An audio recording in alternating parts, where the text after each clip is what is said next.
Like You is the name of the podcast, y'all. I am your host, Timothy Hampton. Thanks to all our new supporters, Tye Wheatt, Samantha Lazan, Damn Good Entertainment. Can't forget Malika the Goddess. We see you out there, Malika. You guys are fantastic. Thank you. I'd like to introduce Felipe Reed, Tye Wheatt, and Bryce Miller, special guests on today's podcast in a segment we call Speak On. That's right, people like you speak on. Like, subscribe, comment, smash that bell icon right now because we will keep bringing it to you. So keep watching. The content is just getting better, and the time has come to free ourselves. The title of today's podcast, Peaceful Protest, Brutality versus Morality. Let's get started.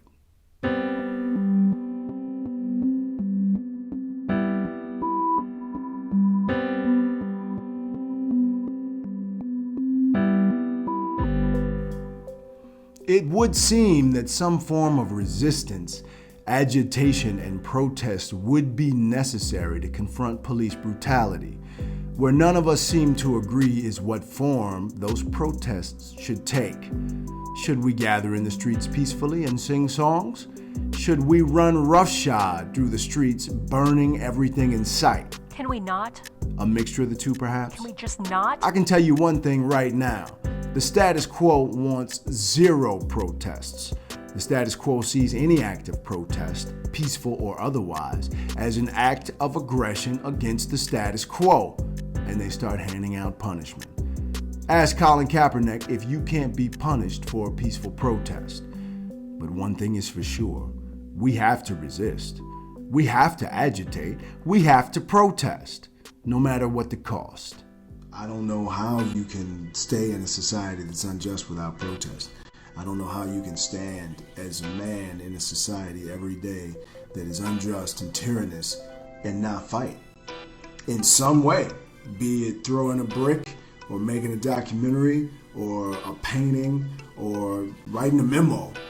I don't know how you can stand as a man or a woman in a society that is totally unjust, completely tyrannous, without protest, without fighting back.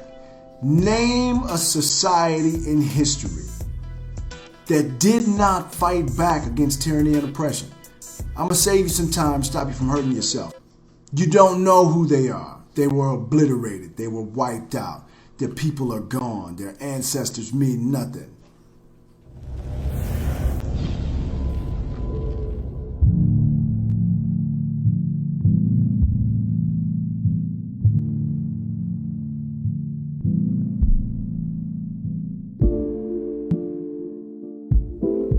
There is no clear evidence that stapling paper to a stick and singing songs will stop hundreds of years of police belligerence, brutality, and attack.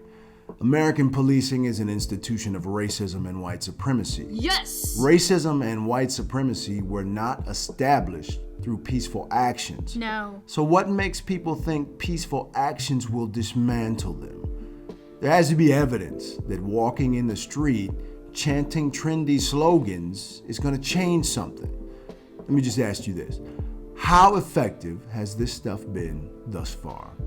I'm talking about peaceful protest. We've been marching and singing peacefully for a good 65 years. Longer, in fact. Has the lynching stopped?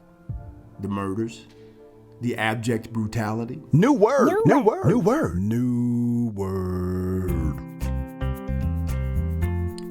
Abject. Abject is an adjective. In this instance, abject means the experience of something bad to the maximum degree. Abject. Are police being held accountable for the abject brutality, the lynchings, the murders? Is anyone being held accountable?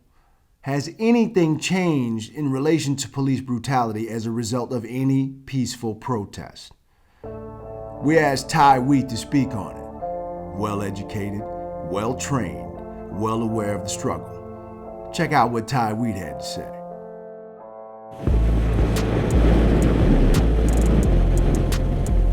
feel that, there has to be some type of consequence that hurts their pocket. Peaceful protest, it works with a strategy. They got to stop killing us. That's what this whole thing, George Floyd, they're killing us blatantly. Now you give them a reason. Well, they shooting at us, so we can shoot at them. Less reasons for them to go out and kill us. We have to change the system, because once all the rioting and destruction is over, life is going to go on. We forget about Trayvon. We forget about, Michael Brown. We forget about Philando Castillo.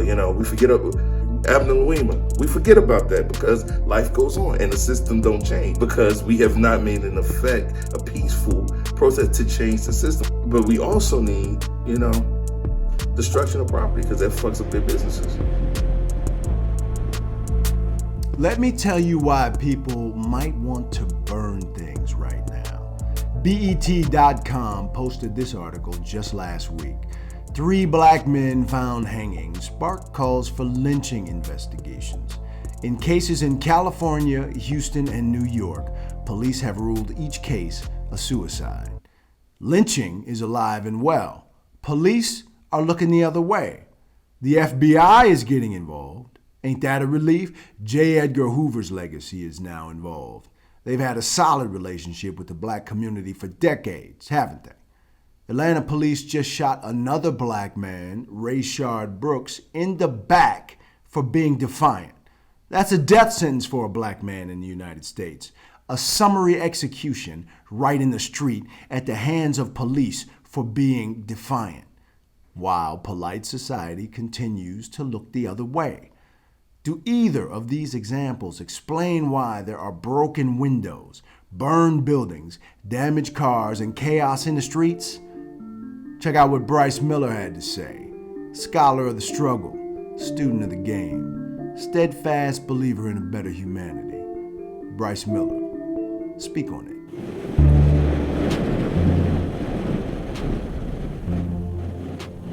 I struggle, personally, with the fine line between what I think is right and what I think my soul needs. We've marched peacefully for 70 years. We've petitioned the government for well over 100. I need to express, alongside my community and my family, the hurt and the rage that I feel inside. I need the righteous fury. I need the fire and brimstone. I need the vindication that I'm not the only one who needs to see heads roll and prisons burn. I need that solidarity in that if God can address the evils of this earth, then with God as our witness, we will address it ourselves. I can feel it from deep within me to my core, a call for justice, for vengeance, for reciprocation and retaliation. And as I sit and I watch as over and over, hundreds of times per month, every month, since the day I was born, I watch this country wage war on my people and commit genocide against my race, and I have to be honest, plenty have said it before me, we are already at war. We're just refusing to fight back.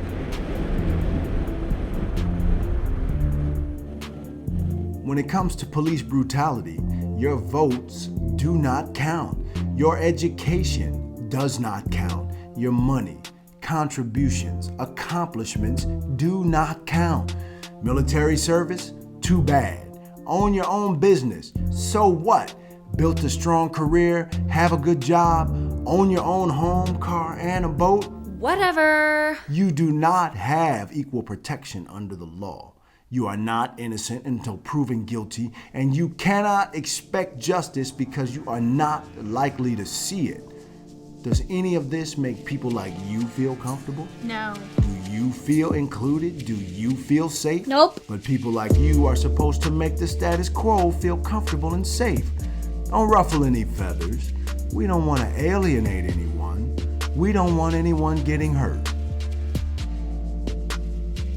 There are a few things you can count on, beyond the shadow of a doubt.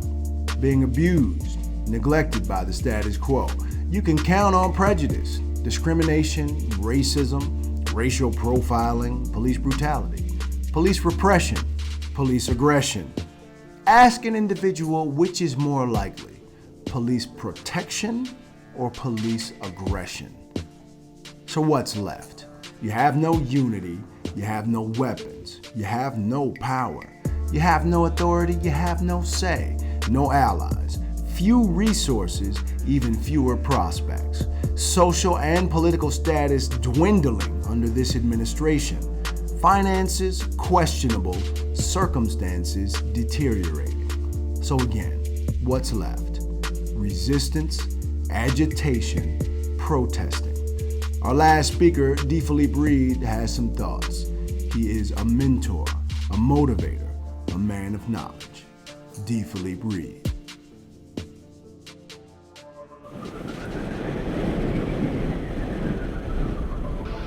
There has been instances in our past where non-violent protest has made an impact on society and changed our everyday lives. Martin Luther King and so forth, and other individuals have done it. Peaceful protest can work for peaceful things. Changing policies, the library card, this and that. You can have a sit-in to do this, small things. You cannot solve this type of problem with just peaceful protest. You have to go one step further. The violence that we're going through right now is just the beginning, because as you see, they're not stopping. They're not stopping. They're still killing us and hanging us, which means we cannot stop. Fuck a peaceful protest. We tried all that shit before, and they looked at us and they laughed. And then they went out and they killed another one of us, and they lynched another one of us, and they killed another one of our babies. There ain't no peaceful protest can stand up against bullets. Fuck peaceful protest.